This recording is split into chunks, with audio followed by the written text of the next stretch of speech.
دینی ہے. عین ممکن ہے کہ اس کو اگر سب کچھ اویلیبل ہوتا وہ کسی برائی میں انوالو ہو جاتا. اللہ تعالیٰ نے اس کو اس طریقے سے برائی سے بچا لیا.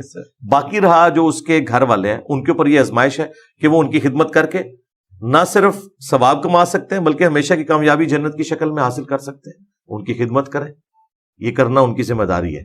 سب سے اولین حق یہ ہے. ظاہر ہے دیکھیں قرآن حکیم میں 4 مقامات پہ کم از کم توحید کے بعد ماں باپ کے ساتھ حسن سلوک کا ذکر ہوا. کیوں؟ اس لیے کہ بچپن میں ماں باپ نے تکلیف کے ساتھ اولاد کو پالا ہے. بڑھاپے میں پہنچ جائیں تو فرمایا اف تک نہیں کہنا, ان کے سامنے عاجزی کے ساتھ کندھے جھکا کے رکھنے. کیوں؟ اللہ تعالیٰ کو پتا تھا جب بڑھاپے میں انسان چلا جاتا ہے پھر اسے اپنی جو ینگ اولاد ہے اس کی ضرورت پڑتی ہے کہ جس طریقے سے بچپن میں انہوں نے اسے اکوموڈیٹ کیا تھا, اب بڑھاپے میں جب کہ اس پہ کمزوری آ چکی ہے اس کی اولاد اسے اکوموڈیٹ کرے. اس لیے اسلام میں اولڈ ایج ہاؤسز نہیں ہے. یہ اولاد کی ذمہ داری ہے کہ وہ اپنے ماں باپ کو دیکھے گی. ایک حدیث بخاری اور مسلم میں نبی علیہ السلام سے پوچھا گیا کہ میرے حسن سلوک کا سب سے زیادہ حقدار کون ہے؟ آپ نے فرمایا تیری ماں. دوسری بار پوچھا گیا, فرمایا تیری ماں. تیسری دفعہ پوچھا گیا, فرمایا تیری ماں. چوتھی دفعہ کہا گیا تیرا باپ. اور سنن نسائی میں حدیث ہے جنت تیری ماں کے قدموں کے پاس ہے, یعنی یہ خدمت کرنی ہے.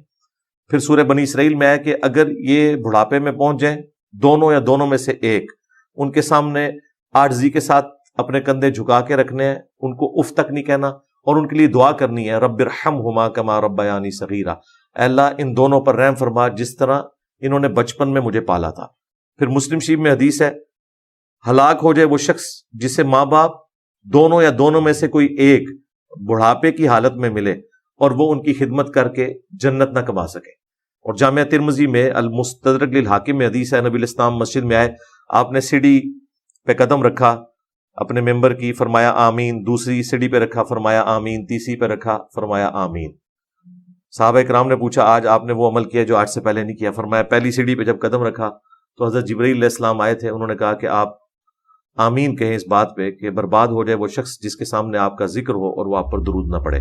اللہم صلی علی محمد وعلی آل محمد. ایک مجلس میں ایک دفعہ دروشی پڑھ لینا کافی ہے.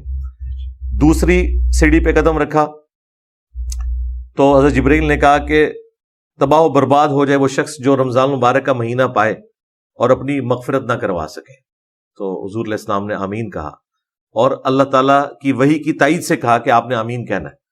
اور تیسری پہ جب قدم رکھا تو حضرت جبرائیل علیہ السلام نے کہا کہ وہ شخص بھی تباہ و برباد ہو جائے کہ جو ماں باپ کو بڑھاپے میں پائے, دونوں کو یا دونوں میں سے کسی ایک کو, اور ان کی خدمت کر کے جنت نہ کما سکے. اور یہ والا جو حصہ ہے یہ صحیح مسلم میں بھی موجود ہے. تو اسلام تو ہمیں یہ سکھاتا ہے کہ جس شخص پہ آزمائش آئی ہے وہ اس کے لیے تو آزمائش ہے, اس اعتبار سے کہ اس تکلیف کو وہ جھیلے گا اور ہمیشہ کی کامیابی حاصل کرے گا. دوسرے لوگوں پہ اس اعتبار سے ہے کہ اسے اکوموڈیٹ کریں گے, اس خدمت سے وہ کامیابی حاصل کریں گے. ایک حدیث ہے جامعہ ترمذی میں سنن ابی داؤد میں کہ اللہ تعالیٰ سب سے زیادہ تکلیف انبیاء کو دیتا ہے, ان کے بعد ان لوگوں کو جو انبیاء کے بعد سب سے بڑھ کر محبوب ہوتے ہیں, اور ان کے بعد ان لوگوں کو جو ان کے بعد سب سے بڑھ کر محبوب ہوتے ہیں. یہ حدیث امام حاکم نے حضرت ابو ذر غفاری کے چیپٹر کی ہیڈنگ میں لی ہے, یہ بتانے کے لیے کہ ابو ذر غفاری رضی اللہ تعالیٰ عنہ کی زندگی غموں سے عبارت تھی, تکلیفوں سے عبارت تھی.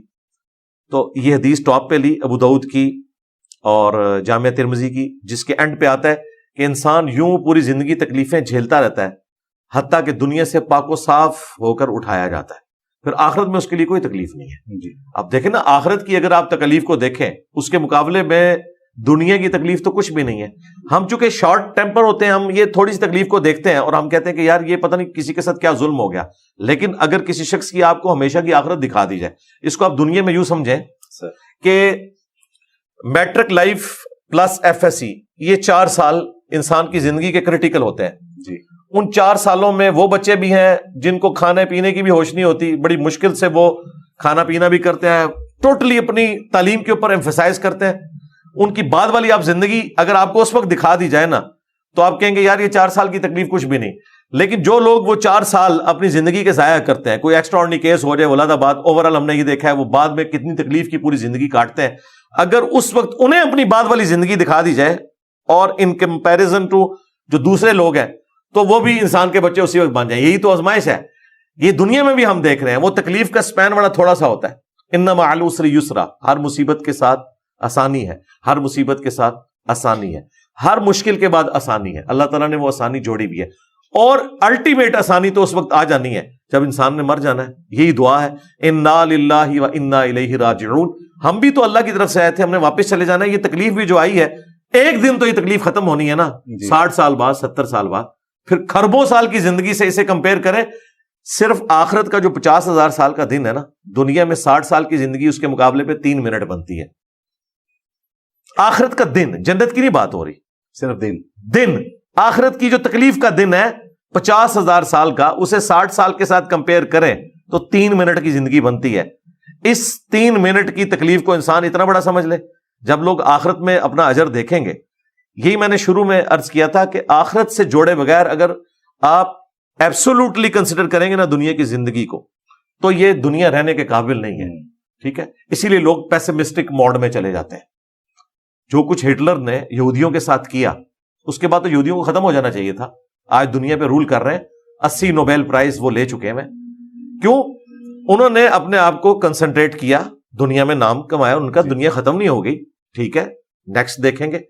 اور جن لوگوں کے ساتھ یہ ظلم ہوا ان کو بدلہ آخرت میں ملے گا۔